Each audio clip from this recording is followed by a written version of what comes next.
Hey, how's it going, guys? Welcome to my first impressions of Bleeding Edge. This is a title published by Microsoft and developed by Ninja Theory. What have they made? Well, they've made quite a few interesting character action games. This one is, I think, their first multiplayer one. They made... Oh, God, on PC at least, they made DMC Devil May Cry, they made Hellblade Senua's Sacrifice, and... God, what was the other one? Oh, yeah, Enslaved Odyssey to the West.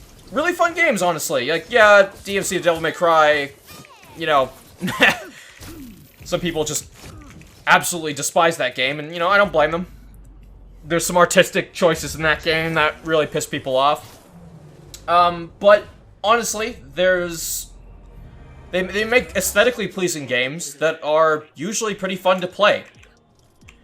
And Bleeding Edge is no exception. This game is phenomenal.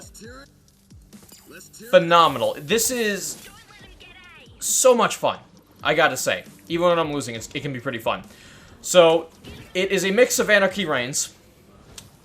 It is a little bit of Jet Set Radio in there with all the platforming. Not so much grinding, though, unfortunately.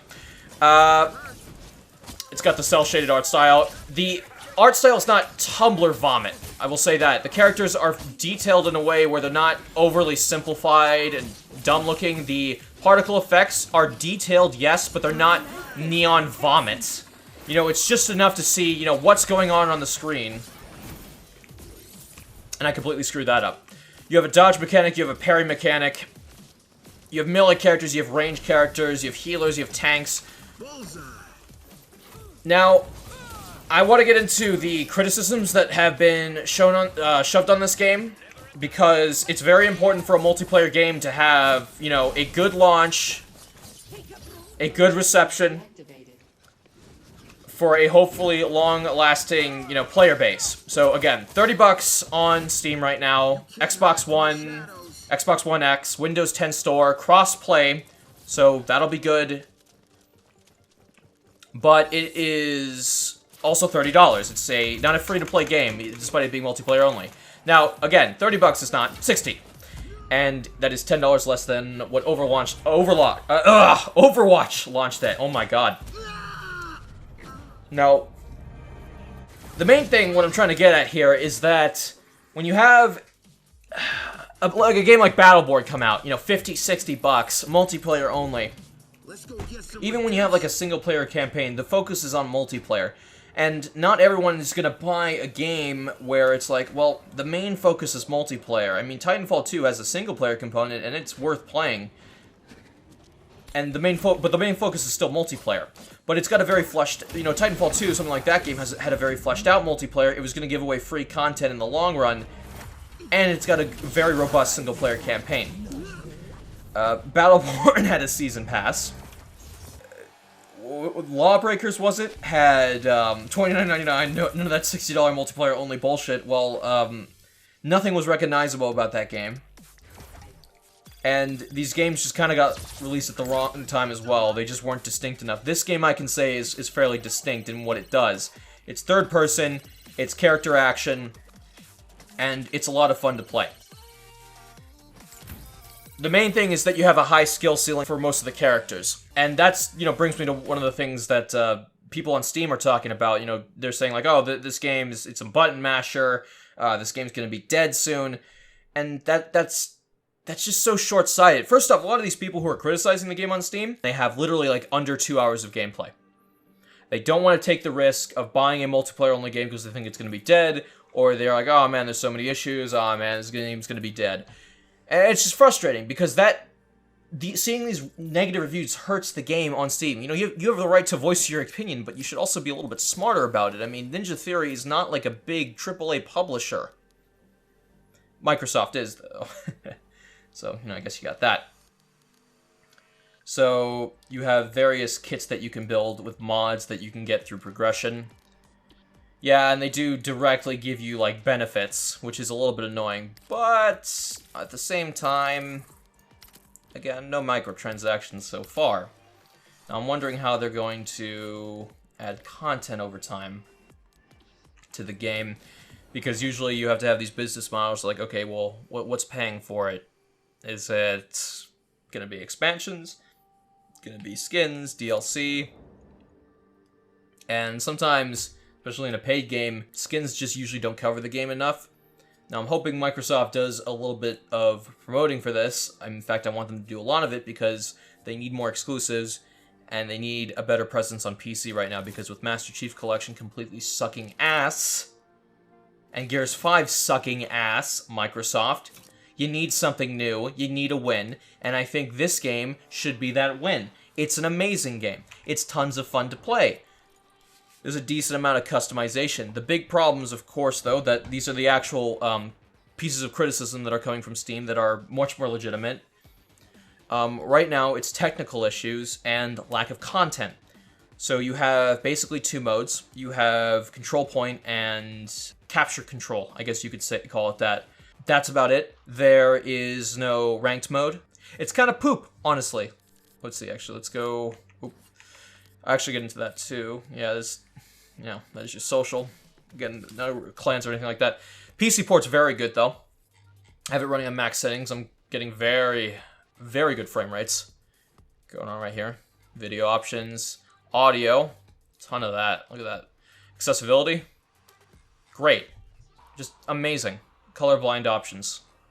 Text-to-speech, really good. Because it's cross-play, of course, you can play it with a controller, and some characters do very well with a controller, and some characters do a little bit better with the keyboard and mouse. It comes down to preference. I would mess around with some of the controller options, like auto-locking. You also have individually rebindable keys, as well as inputs, I believe, for gamepad as well. I haven't plugged anything in to test it out, but it should be fine. And then you also have alternative, which is, again, cool, because my middle mouse button's broken. That's nice to have. UI... Controller display icon, you could do Xbox or PS4. Again, really cool. Social, decent amount of options here. Not always online mics. Thank you for that.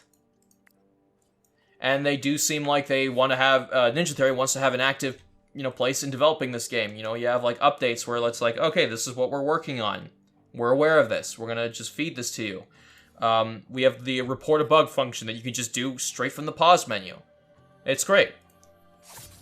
So I can at least say, with a publisher like Microsoft, hopefully they put the time and effort in to develop this game. The only thing is, how many copies has it sold so far? Is it going to die out? Well, from launch, I am getting games fairly easily and quickly. But there are the technical issues. And there's a lot of them. I've had games where, one game in particular, I got 21 kills. First game I ever won, was really happy. And I didn't get any XP from it. I didn't get any progression. It was really frustrating.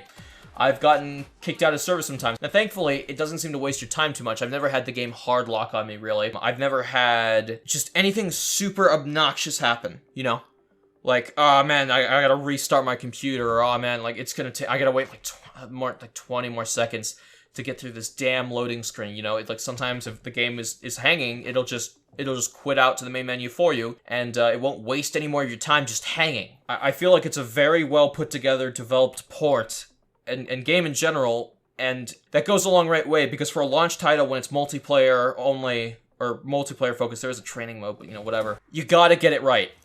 You gotta, prevent people from getting pissed off at it, because of how frustrating it can be. Hell yeah. And that's important in a game like this. So, let's actually see. I guess we're all going... You little reaper. Actually, let's just do, Hey, Captain Halloween. Love that. let's do DPS, why not? I know we need a support, but I'm terrible at it. Nuh-uh. You're totally badass. So, you have the, fast-moving system, these little mounts. You have all kinds of cool abilities for that, skill ceiling. You have environmental effects on the map, trains, things that can kill you. And, overall, it's just a ton of fun to play this game, honestly. This character right here, machine gunner. Gatling, so she builds up a little bit more speed, starts shooting faster. Firepower to the max. And she could also put down turrets, which is very, very entertaining. Jump pads. And then this one's also a little bit skill-based. You can right-click and just aim this. Objectives control starting soon. A lot of fun. A lot of fun. Each character just kind of has their own thing that they can do, their own kit, and everyone just feels distinct enough to keep you interested in playing. I would like to see some more objective modes. The map selection is very, very, very good. Vertical maps that are fun to jump around in, with, you know, plenty of points to, like, you know, mess around. You know, like these areas right here, like, ooh. It's just really, really awesome. I like this game a lot, and I really hope it does well. And I just pick up the game if I were you, and just see how it is. I think it's free on Game Pass. Anyway, guys, that's gonna be pretty much it for me. I do want to just play more of this game, honestly. I just want to just keep playing it. It is a lot of fun. It's worth your time. It's worth your money, for sure. It does have some technical issues, but nothing that's really given me a whole lot of frustration, other than maybe recording it with OBS. I tried to stream this game earlier, and it was a complete mess. I couldn't do it. But, you know, it's satisfying to play it. It's got a lot of variety to it. Yeah, it needs a little bit more content. You know, I get that. But for what's there, it is very fun. Don't let a game like this slip us by. I'm so sick of people complaining about, like, how there's, like, no good games, and then we get, like, a really good game that comes out, and, like, everyone just, like, bombs it on Steam or whatever. It's like, oh, it's, you know, issues, and, you know, dead game already. It's like, come the fuck on. Not every game can have a single and multiplayer component. People's obsession with single-player games is kind of ridiculous, where they just want, like, some crappy add-on campaign that just ruins it. It just ruins what could have been in the multiplayer. Anyway, rant over. Let's see if we can kill this guy. Boom. There we go. A lot of fun. Give it a shot. Bleeding Edge, available for $29.99. Thank you very much for watching, guys. I'll see you next time. I'm out. Cluster up, misfits.